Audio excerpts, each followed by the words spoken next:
ইসলামের সূচনা লগ্ন থেকে বিজয় পর্যন্ত সাহাবীদের সংখ্যা কতজন ছিল এবং আস্তে আস্তে বাড়তে বাড়তে কত সংখ্যা হয়েছিল তা জানলে আপনি সত্যি অবাক হয়ে যাবেন। ইসলামের সূচনা লগ্নে তারা সংখ্যায় ছিলেন মাত্র 4 জন। দারুল আরকামে এসে সেই সংখ্যা দাঁড়ালো মাত্র 45 জন। সিয়াবে আবি তালিবে অপরুদ্ধ থাকার সময়ে তারা হলেন 82 জন। হিজরতের সময় সেই সংখ্যা গিয়ে পৌঁছালো মাত্র 115 জনে। এরপর এলো ঐতিহাসিক বদরের ময়দান, যেখানে তারা ছিলেন রক্তে রাঙানো 313 জন। তারপর আল্লাহর এই কাফেলা ধীরে ধীরে শুধু সামনের দিকেই এগিয়ে গেছে।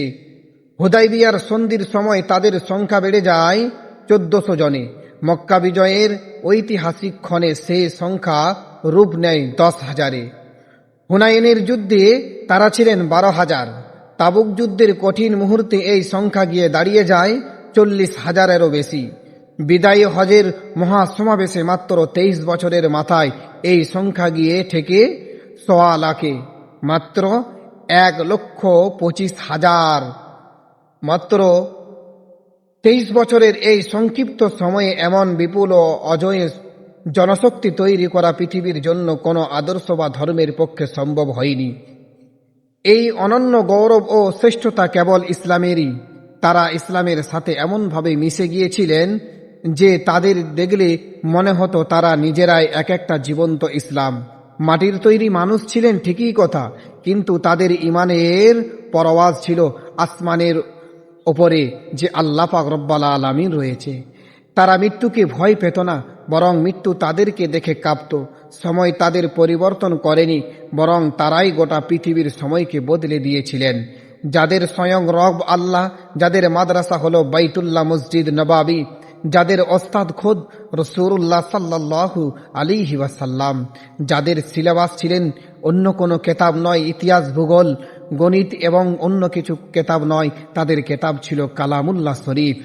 যাদের পরীক্ষা অন্য কোনো মাস্টার নিত না, স্বয়ং রব্বুল আলামিন তাদের পরীক্ষা নিত।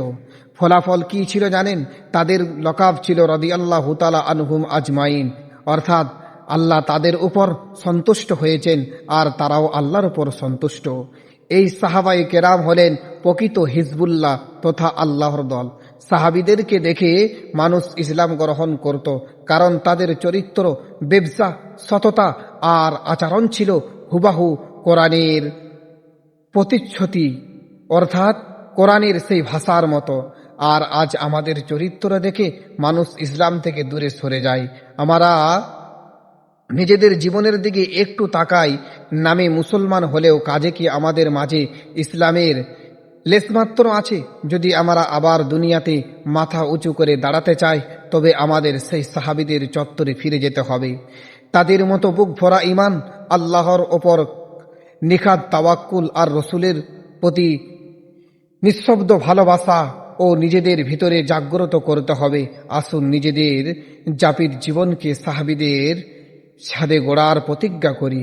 আল্লাহ তাআলা আমাদের অন্তরকে সাহাবায়ে কেরাম রিদওয়ানুল্লাহি তাআলা আলাইহিম আজমাইনের মতো খাঁটি ঈমান দান করুক। আমাদের তাদেরকে প্রকৃত অনুসারী হিসাবে কবুল করুন। আমিন আমিন ইয়া রাব্বাল আলামিন। ভিডিওটা যদি ভালো লাগে অবশ্যই শেয়ার করে সাবস্ক্রাইব করে পাশে থাকবেন।